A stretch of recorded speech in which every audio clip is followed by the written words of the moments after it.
So what we have here is our triangle congruence, SSS and SAS. So we'll be investigating what these actually are. Now, quick definition here, and then you're going to be doing an activity. So SSS is side, side, side, and you know from your congruence that these tick marks here mean that those side lengths are going to be congruent. So the conclusion we can take from these two triangles here is that triangle, oops, sorry about that, a little slow.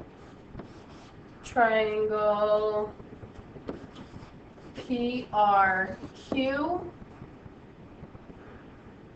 is congruent to triangle, and I want to make sure that I'm matching these up. So P has 3 tick marks and then 2 tick marks around angle P. Okay, 3 and 2, so we must be talking about S. And then R has 3 and 1. 3 and 1, that's going to be U, so S, U, T are the two triangles that are going to be congruent for side, side, side. The next one that you have is side angle side, so SAS is talking about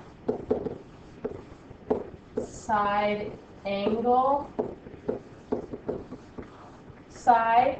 And what we're talking about here is an included angle. This angle part is the included angle, which is between the sides.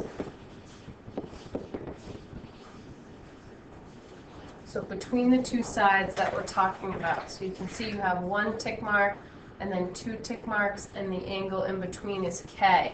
For this triangle here, we have 1 tick mark, 2 tick marks, and the angle in between is N. Which is showing us that angle N is going to be congruent to angle K, which is helpful for us.